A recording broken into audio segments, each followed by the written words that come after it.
Evening, everyone. This is Karen, CEO of the Preserve, and I just want to open up the meeting tonight with a few comments.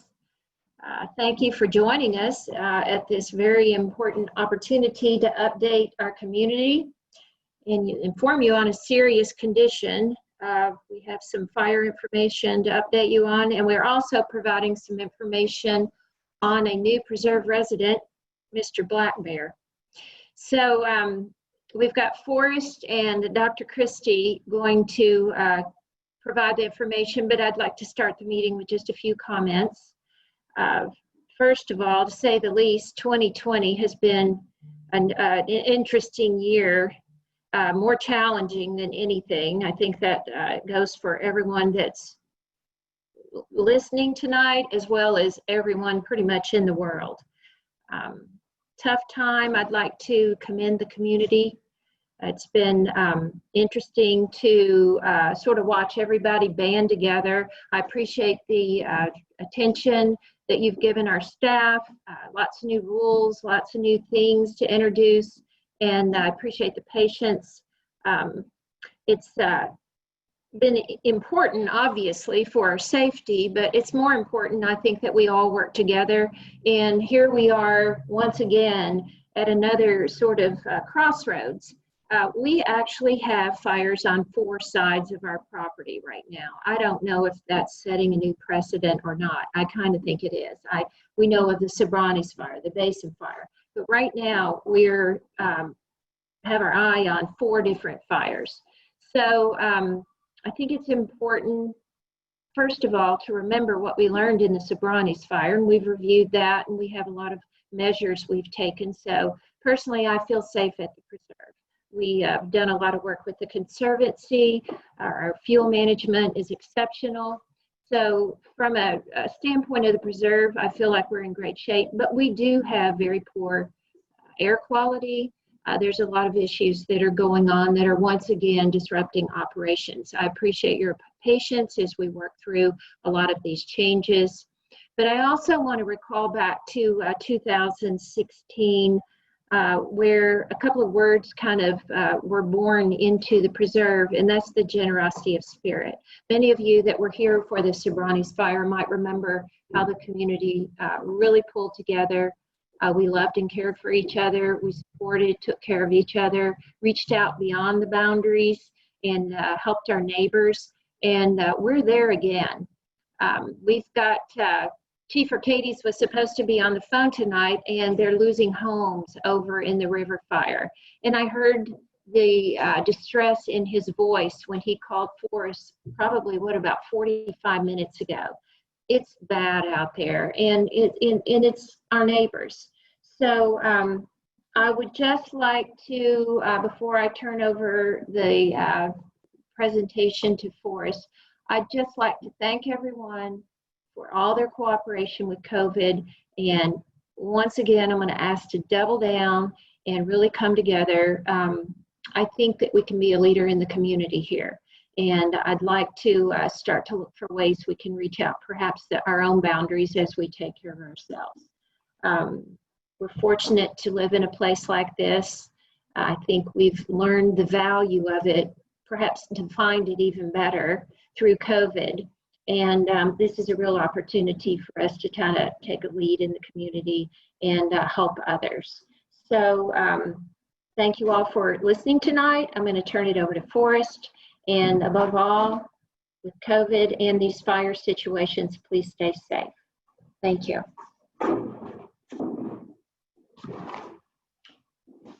Well, thank you, Karen, and it's great to have you back. And despite the circumstances, it's an odd time, I'm sure, to come back to work, but we're doing the best we can. And good evening to all.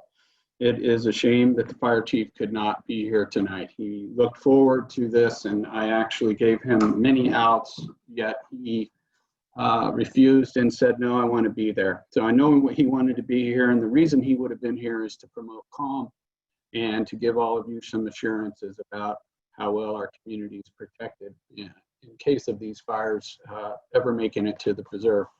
First, I want to talk about air quality. That is our immediate issue on the Preserve.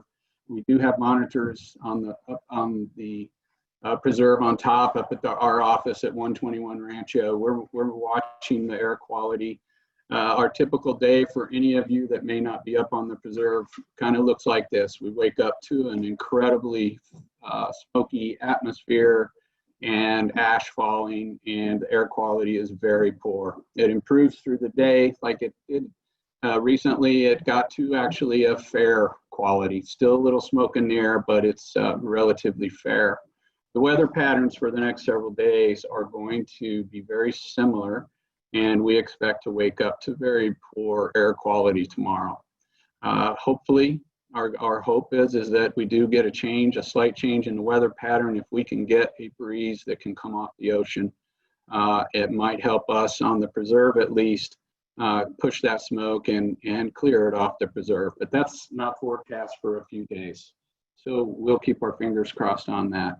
Our biggest concern from that standpoint is making sure our staff are safe. And as you noticed in our messaging this morning, we let them stay home today, just in an abundance of caution. And we wanted to make sure they're safe. We want to make sure you're safe. So I hope our messaging through One Call Now is effective. I hope you're finding it useful. We will continue on those at least twice a day for the immediate future, and more often if need be. So I hope you're finding all that information useful. I want to start off on the fire side talking about the Santa Cruz fire. That is the one that's bringing the smoke and ash our way. That is a very large, out of control fire. It is growing in size rapidly. Therefore, if we continue to get northwest winds in the morning, pushing that smoke and ash across the bay, that we will see continued heavy smoke and ash, particularly in the mornings until the wind changes. And that's forecast for the next couple days. So I totally expect it to be rough conditions from a air quality standpoint over the next couple days. That fire would have a very difficult chance of getting to the preserve. It's a significant distance away, and it's around the bay, so to speak. The Carmel fire, I'll move to the river fire, which is burning in Salinas along River Road. That's the fire that Karen mentioned, Fire Chief Arcades is at this point. That fire is also very aggressively spreading, very rapid. And these two fires alone are well over 70,000 acres, the two of them, and they are relatively out of control. And they're having a very difficult time with containment. The Carmel fire, which is closest to us, is burning to our east, and it is burning mostly to the south. Its hottest burn is moving away from the preserve, thankfully.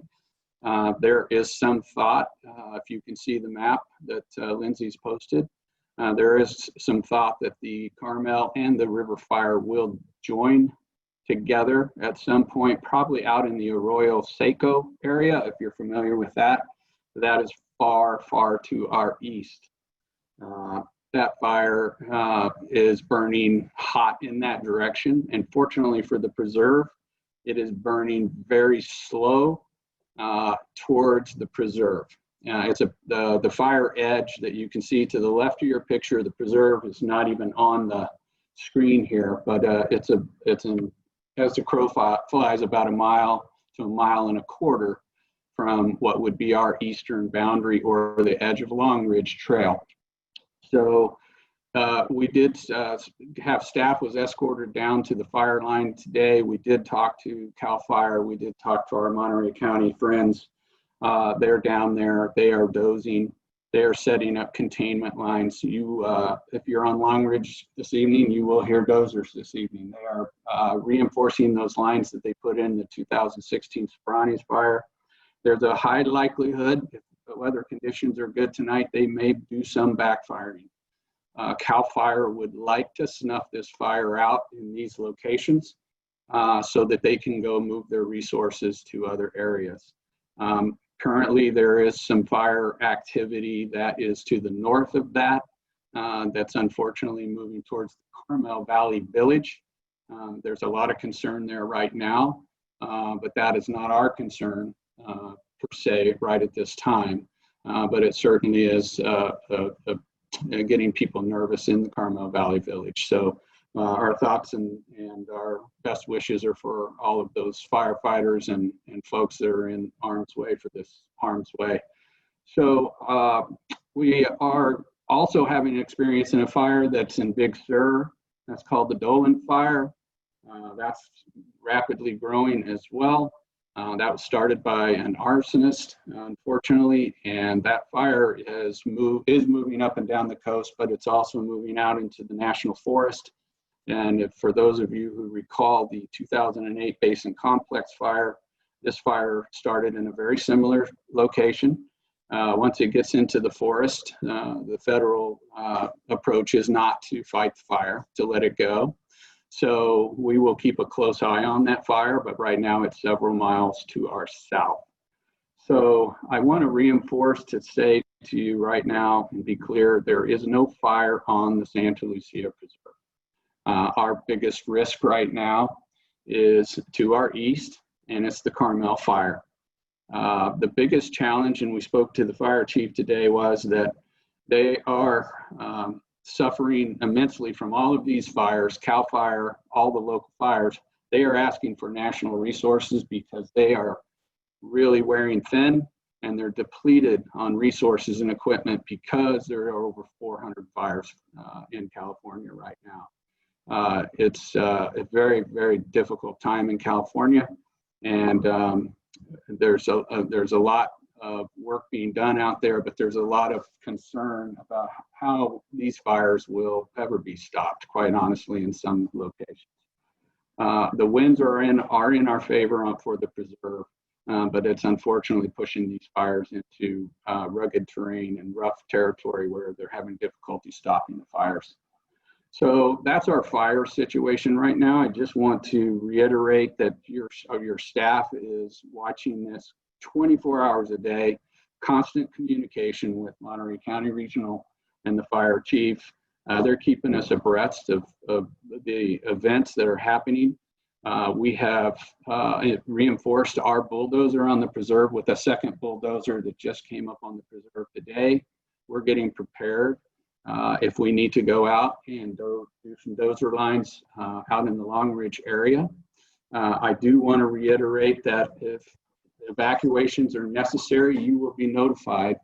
If you're on the preserve, in particular, you will be notified. We have the ability with one call now to remind you to text. We can phone and we can email all at the same time. So if we get into a situation, you will be notified well in advance. Ranch in the direction of this fire would come at this time. If it was from the Carmel Fire, would be from our east, and so Rancho San Carlos and Chamisal would be our priority one exit route. I want to remind everyone too, if you can see on the screen, everyone should have their homeowner's emergency guide. This is a good time to pull that out. If you have guests in your home, this is a great document for them to pull out. It's got great intel on here on how to prepare yourself for an emergency, and it also talks about evacuations and what to do in the event of evacuation, like hang this door hanger on your door and write on it where you went. And we also, with that comes a laminated sheet for your refrigerator. As well, it's another time to bring up our emergency map. This has a road map on it and a trail map on the other side. And it also has our evacuation routes on it. So all of this information is available for you. If you need one of these maps, stop at the gatehouse. We've got plenty here at the gatehouse.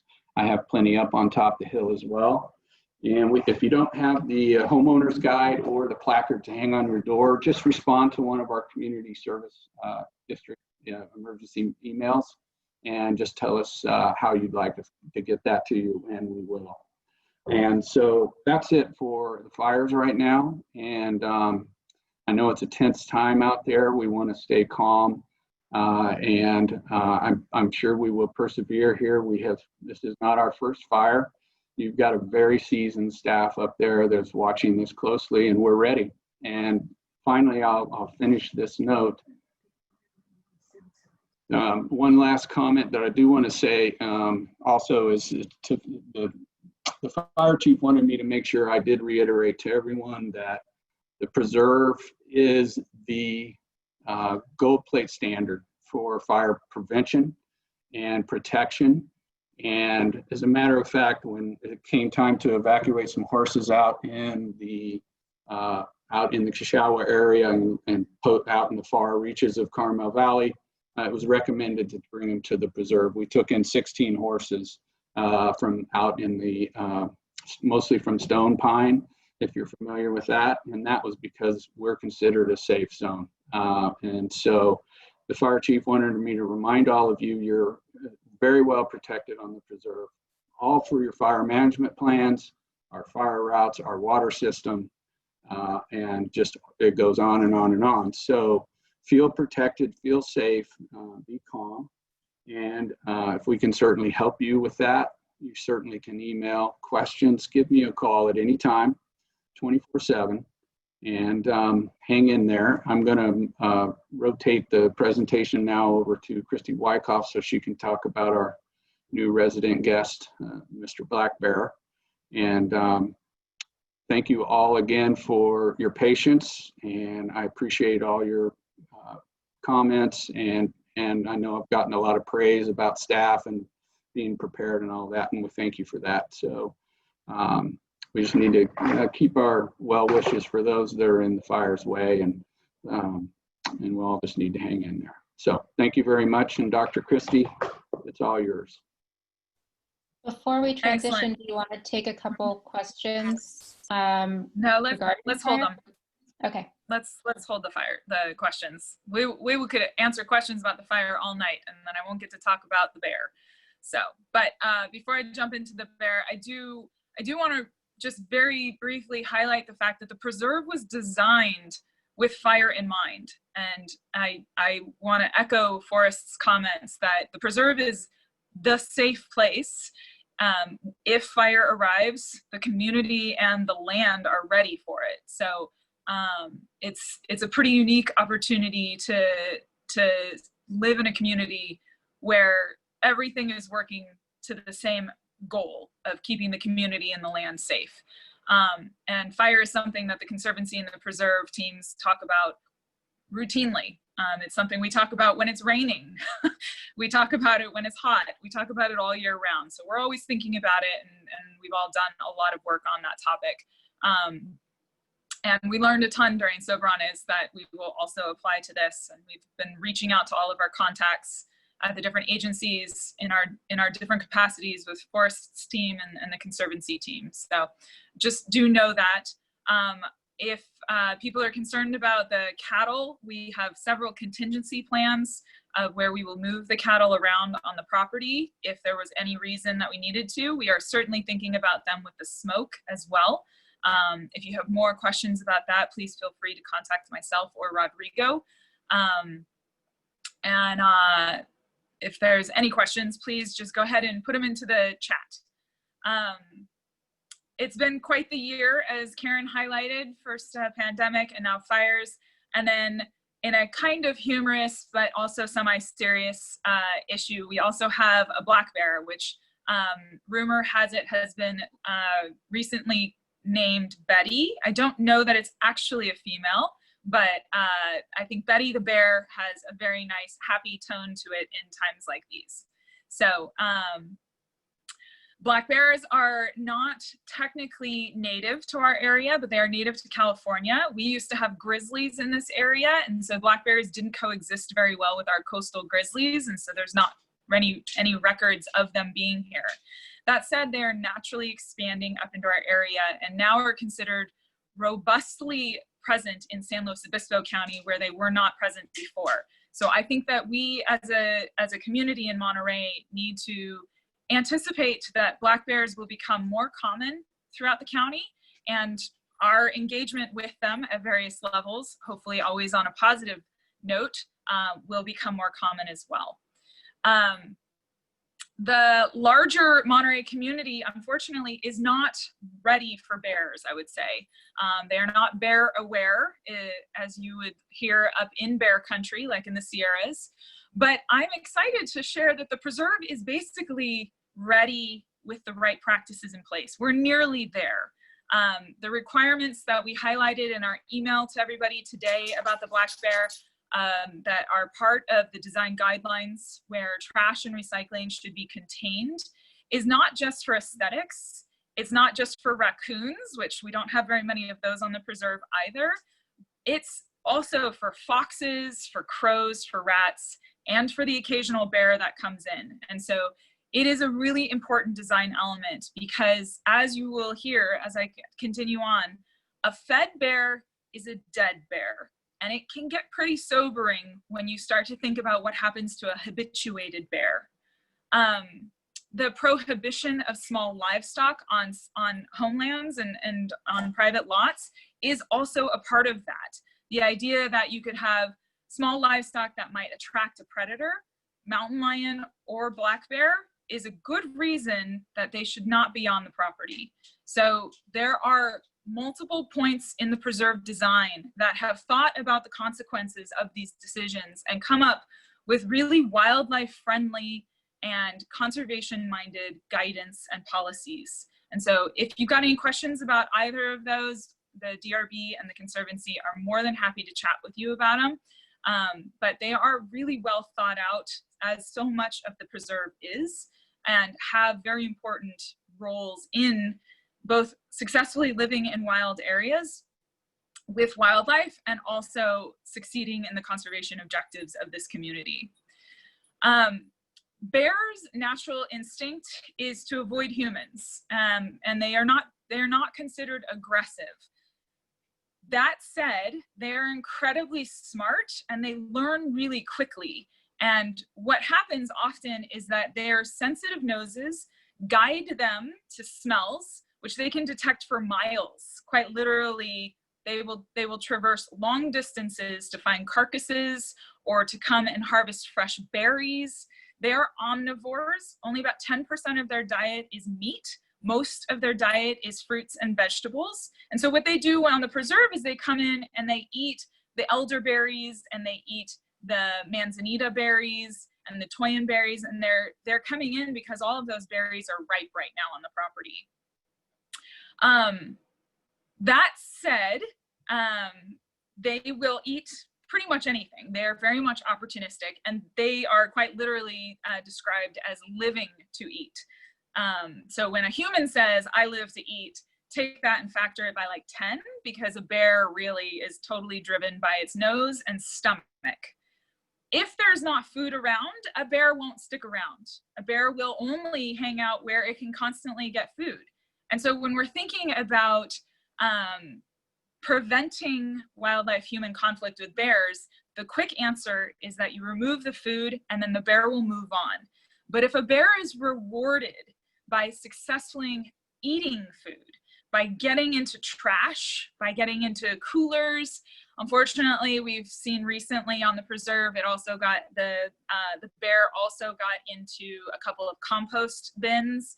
That is an immediate reward, and they know that they can come back and they will test it again. So if they got into your trash last week, they'll come back again. And we actually saw it this year, or this month. The bear came and got into trash the first time on a Monday. It came back the following week and was seen again, and then it got into trash the following Monday. So 3 weeks in a row, it came back to the preserve and seems to have figured out that Monday is the day to come to the preserve. That's a problem. These are very smart creatures, and they will come back as long as there's a resource. But as soon as there's not a resource, they will move on. So I want to again say that a fed bear is a dead bear. It is a sobering message. It comes from bear country, like in the Sierras and all through the Rockies.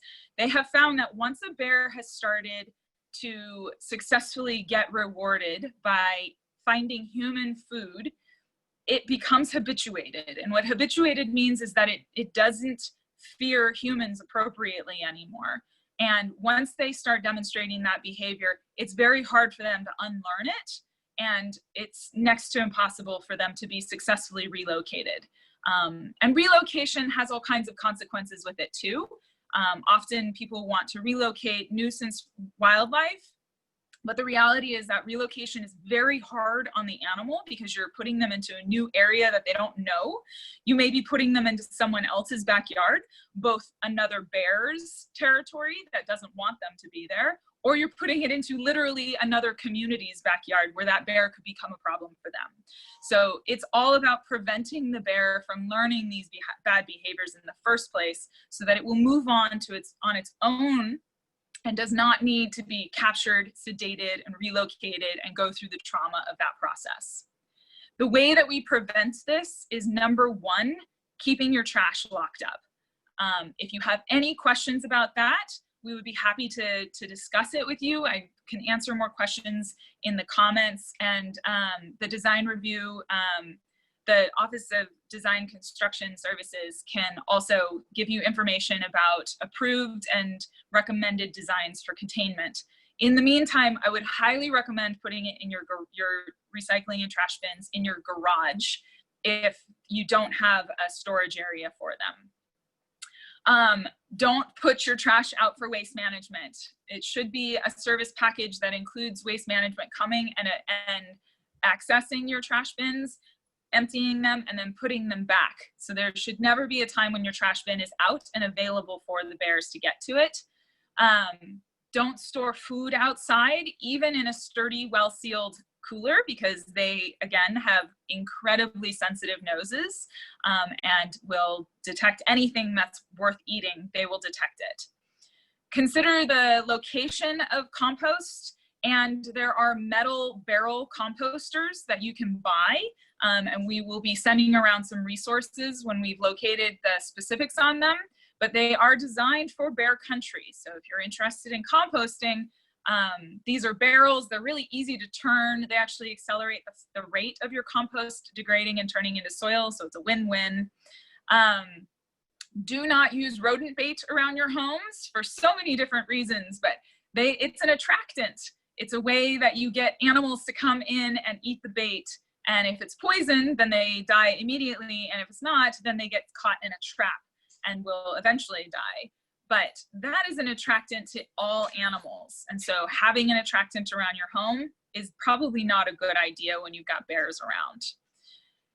When you see the bear, now this is the most interesting part of the whole recommendation, because most people don't want to haze wildlife. They want to enjoy the wildlife. They want to take pictures of the wildlife. I mean, in some terrible situations, you see people actually feeding wildlife to prolong the experience, which is completely counterproductive. Instead, it is really important to maybe appreciate the animal for a moment, but then to teach the animal that you are not something that it wants to hang out around.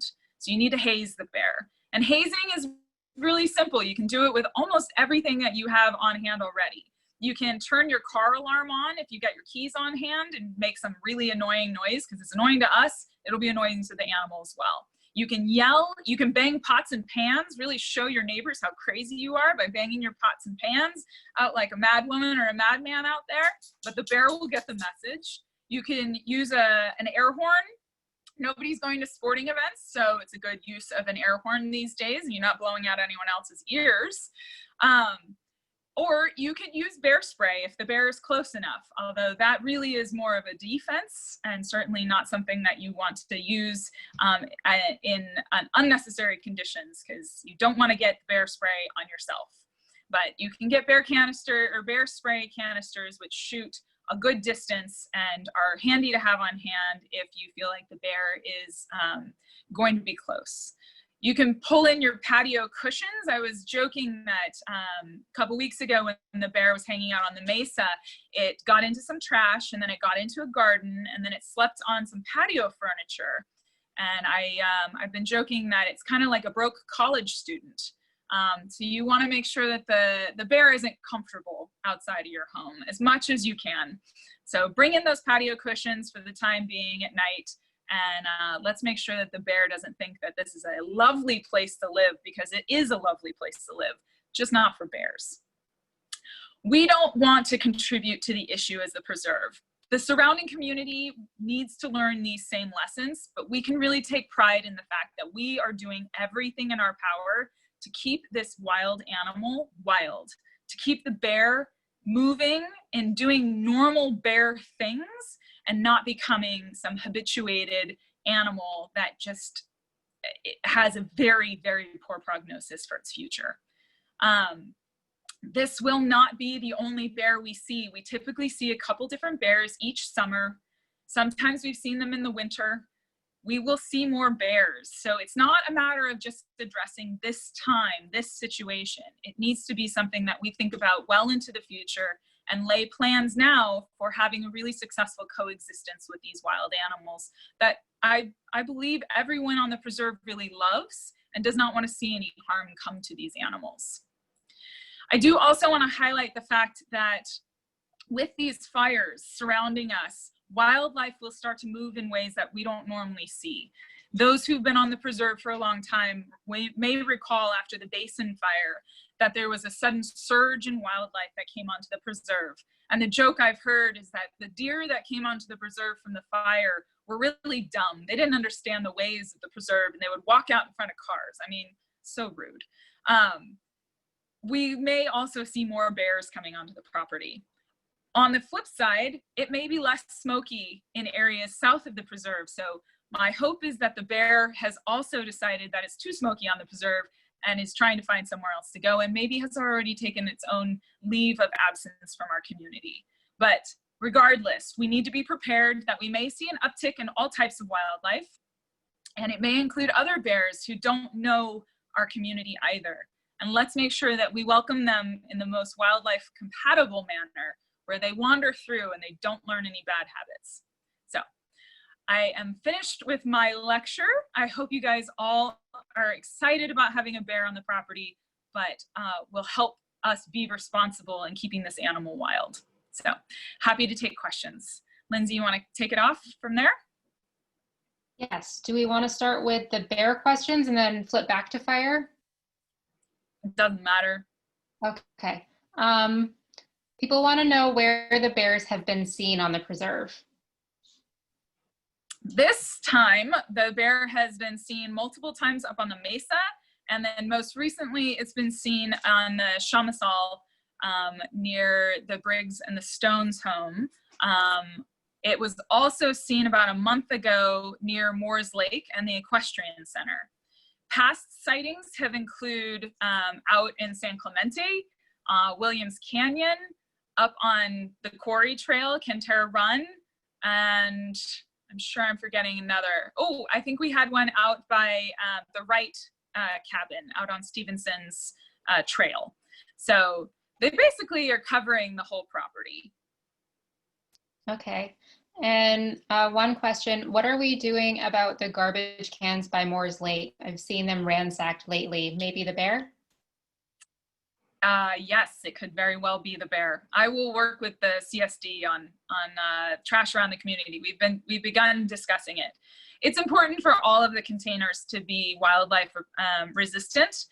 Just the other day, Rodrigo found 4 raccoons in one of the dumpsters at CSD. And so we do want to make sure that we're being thoughtful for all of the wildlife, but bears in particular. Okay. And one last bear question. I've recently noticed scratches at the bottom of my garbage shed doors. Is this the bear? It very well could be. How wide are the scratches from each other? If Anne wants to respond, how wide are the scratches? Then we might be able to help you figure out if it's the bear or some other wildlife. You can always send me pictures. I love mysteries like this.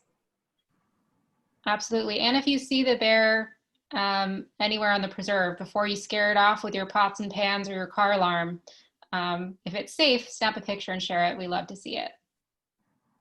Okay, on to fire questions. Let's see. Rancho San Clemente is between us and the Carmel fire. Do we know if they have an action plan? Are you muted? No. Okay. That's a good question, and I can tell you that Bruce Dormandy with Rancho San Clemente has been out on his dozer for at least 3 days straight, maybe more. So they are doing their due diligence for them. They are a different community, as most of you know. They are mostly a weekend community. So I would imagine that most of those folks, especially with the smoke, are not in residence. But I do know that he's been doing a lot of dozing on his property. So that, I believe, has been his plan for several years, and he's been pretty successful at it. And he's got his own dozer, and he's also got a lot of water there in the lake. So that would be as far as I would know at this point. Okay. If preserve residents do have to evacuate, will it be done in stages? And follow-up question to that, how much warning would you anticipate providing residents if they have to be evacuated? So that's a great question, and it's covered in your homeowner's guide if you want to follow up on this. But evacuations happen in 3 stages. The first one is advisory, and the second one is warning, and the third is mandatory. So for those of you that remember in the Sobranes, the first one is advisory. So if the fire, if God forbid, the fire gets close enough to the preserve that we start to worry, Monterey County Regional will let us know, or we will ourselves provide those in certain line of the fire an advisory that you need to prepare yourself. That right now, it's difficult to predict, of course, fire activity, but right now, if that were to happen, I don't expect it to happen, but if it were, I would expect Long Ridge to be our first advisory that we would go out just to let folks know that live on Long Ridge that they need to get prepared. If it moves into a warning, that's when a sheriff is going to come to your door, or a firefighter, and they're going to let you know that you will be evacuated. So that essentially gives you a heads up notice. A mandatory is when they basically come to your door and say it's time to go. Okay, another question related to evacuation. Is this the time to start packing up important papers, artwork, and medications in case an evacuation is called for? That's a great question. Also covered in your homeowner's guide, and I really do think you should all pull that out. Absolutely, you should be doing that on a regular basis for any type of an emergency, but you can't be prepared soon enough. So if you have those kinds of things, absolutely gather them, put them in a bag or a suitcase, and put them by the front door, because that's just one less thing you've got to worry about should we have a situation occur where the fire does heat up. Our biggest worry about the fire would be a severe change in winds, and if we were to get offshore winds that pushed from the east and came and pushed this fire our direction, it would be coming uphill, and so then we could push embers, we could have a situation like that. That could happen at day or night, and so if it did happen at night and we had to send you some emergency information, and we would want you to be prepared, right? So you don't want to be searching around in the night looking for things. I really hate to be the bearer of bad news, but there is another tropical storm brewing out in the ocean, and there is preliminary weather advisories for lightning again Sunday evening into Monday. And let's just hope that does not occur. But then again, there could be also rolling blackouts. There could be lightning strikes that give us a power outage. So I just think we need to all be ready, be prepared. That's the best we can do. I don't want any panic out there. Everyone should be calm. We are well prepared. The fire is not on our doorstep right now. But yes, early preparation is never a bad thing. All right, Scott Smythe wants to share some information about what our immediate neighbors are doing to prepare for a fire. Since this is a webinar, we can't provide audio to the participants, but if you want to put that in the chat, that's a great way to share it with everyone. and I'm happy to read it out to everyone between questions. Let's see, there was another request to see the map again so we can view the preserve relative to the fires. So I will screen share again. It is very difficult to see the preserve because the boundary isn't marked. Yeah, let me comment. Let me comment to that, Lindsay. So you can see in the lower left where it says branch 11, and you can see the flow of water. You can see that San Clemente, which is just above branch 11 there, that is the old San Clemente Dam. And you can see the water that flows to the left or towards the ocean. The preserve is essentially off the map to the left. And so, again, you can see the fire line that would be causing there on that's on that left edge of the lower fire, which is the Carmel fire. Thank Yeah, you. I think Forrest, the higher elevation kind of light area with the yellow box to the right in that section, I think that's Long Ridge, isn't it?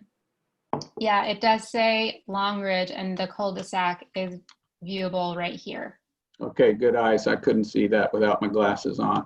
I do want to also note that this fire is from this morning. So they don't typically update these fires until the next morning when they do flyovers at night, typically with a drone that does the mapping of the heat. And then we'll be getting, the fire chief will be sending us out a new map tomorrow, which will see the growth of the fire, which I'm sure we will see growth to the right of this picture. So I stand corrected. Thank you. That yellow box, it would be our eastern boundary there, which would be the preserve boundary. Can you comment on how much lack of personnel among firefighters is part of the problem in fighting fires? Yeah, well, I'll give you some perspective in the fact that when we had the Sobranes fire, there was over 5,000 firefighters that responded to fight the Sobranes fire. The fire chief told me today that they have 900 firefighters on the Carmel fire.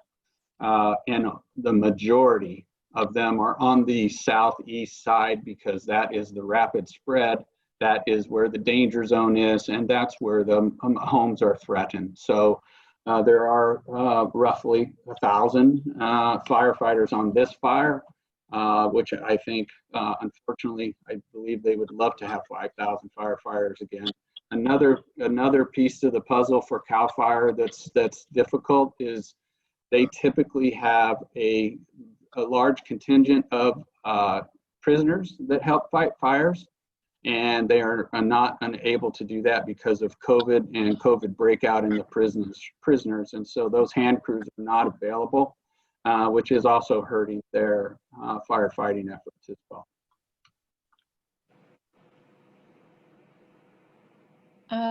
Have we heard from any of the insurance companies that have provided supplementary fire prevention support in the past? I have seen, I live in Carmel Valley, and I have seen I have seen some of the Chubb, AIG, and AAA fire trucks rolling around. My guess, again, is that they are out in the valley, out in where the fire is at its worst. Once again, I can't reiterate enough that we don't have fire on the preserve. We are not in a high concern area right now. So could we see that in the future? Should there be a push our way? Absolutely. I have seen them, but I think they're out in the areas with the highest risk. Do we know how the Carmel fire started? The Carmel fire started on this edge of a roadway. It started on, if any of you are familiar with Kishawa Road, it started, it's not quite known, but it did start on the road edge. It's very difficult to determine the cause at this time. Okay. Just a few more questions. This comment, there's some concern about what you said earlier, Forrest, that you're unsure how or if California will be able to deal with all of these fires.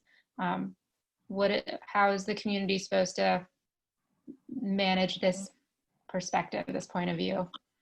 Well, take that for this. I'm speaking globally for California's sake.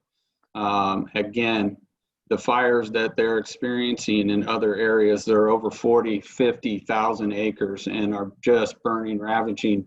That's not what we're seeing on the east end of the Carmel fire. The east end of the Carmel fire is a very slow moving, very small flame lengths. It is not of a huge concern. And so we should take solace in the fact that we're basically on the upwind side, the downwind side. So the winds are pushing this fire the other direction. Yes, it's creeping our direction, but very slowly.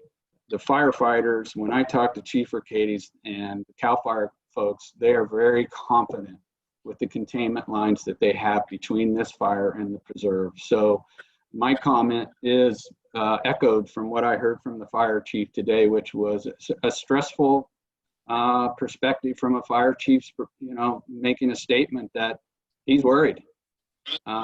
These fires are ravaging and burning out of control, and they just are short of personnel, and there's so many at one time. So again, it's about equipment, it's about resources, manpower. We should be sitting okay at this point in time, and I don't believe the preserve should have that heightened awareness that others should have at this time. So I just want to share what Scott Smythe wanted to contribute to this conversation. He recommends getting together with your immediate neighbors to share preparation information, including phone numbers, flag your wet and dry hydrants with bright tape, have fire extinguishers ready, make sure your gutters are clean, have a plan in place, which should also include ensuring you have a full gas tank, always something important to keep in mind. Monitor and enforce anyone driving or parking into grassy areas. Advise your neighbors if you are leaving. Tag your house with the tag that Forrest had shown everyone earlier. And Scott said he and his neighbors are all gathering to have this very discussion. Melissa Thorne shared a resource for maps, a good fire map link. There's another one from the LA Times that's tracking active fires that we've been checking from the Conservancy. There's also a really great app that Christy has shared with our team. It's called Wildfire Info. It's a free app, and then once you download it, in the menu, if you go to CAL FIRE Active Fires Map, you can see the information on active fires. It's updated twice a day, so just be patient. It's not a live feed of what's currently going on. There's a question to expand on rodent bait and the preserve vendor. Yeah. So the preserve vendor is IPM, which stands for Integrated Pest Management. And they preferentially use non-toxic baits. And we are thrilled with that. We just by working with this group instead of the previous vendor, we've been able to reduce the use of poison on the preserve to very low levels. We still are hoping to get rid of poison on the preserve as much as possible, and maybe fully remove it from the preserve, but we're really thrilled with the success we've had. Any kind of bait, any kind of rodent trap outside of your house inherently will have bait in it because you're trying to concentrate the animals into one place. And so if you have non-toxic subscription with IPM, they're probably using a peanut butter non-toxic bait that lures the animals into the trap, and then they are killed in the trap, typically by a snap trap mechanism. But as I mentioned, now that we are living in country where bears may become a more routine visitor to our area, I think it's important to consider whether maybe that's a service you actually need. If your home is well sealed and you have done a home energy audit and a rodent vulnerability audit, which I'd be happy to talk more about if you have questions, I think you probably don't need the management outside of the house. And then you can reduce that attraction. Oh, I see that. Do bears eat bird seed? So basically bears will eat anything. Cheryl Thiele can probably share some entertaining pictures. Oh, well, I don't think she got pictures, but she did send us pictures of her hummingbird feeders that had gotten very curious giant punctures in them maybe a year or two ago. And she happened to have a wildlife camera out, and it turned out it was a bear that same night. I still have the bird feeders or the hummingbird feeder, because it's a pretty impressive demonstration of what a bear wants to do. They were flimsy plastic. It was not anything surprising, but the incisor punctures are pretty large. So yes, they will eat bird seed. They will eat hummingbird nectar. They could be attracted to rodent bait. They will be attracted to pretty much anything that smells good, including fruit trees. If you have fruit trees in your garden, we recommend harvesting the fruit as soon as it's ripe, and if you can, a little bit early, and not leaving the fruit under the trees, because it's an additional attractant. And one last question. Forrest, will you remind folks where they can find the homeowner's guide that you had shown in the video earlier? Yeah, just respond to one of our emergency messages like the one we just sent out at 3 o'clock, and I'll know who you are, and I will get one to you. I've already gotten 3 or 4 requests, and so we will build those little packets for you all and have them in your hands tomorrow. We'll bring them to you, or we'll slip them in your mailbox over either at the hacienda or the gatehouse. We'll make sure you get them, okay? All right, thank you. And for extra door tags, they do the same, Forrest? Yeah, that'll come with it. Yeah. Okay, I think that's all for the questions. Thank you all for your time this evening. Thanks for Thank tuning you. in. Lindsay, what was the max count? Did you see? I saw 117. 121. 121. Thank you for tuning in, Preserve community. It's great to know you guys are also engaged, and we'll keep you updated as things continue to progress on both topics. All right. Good night.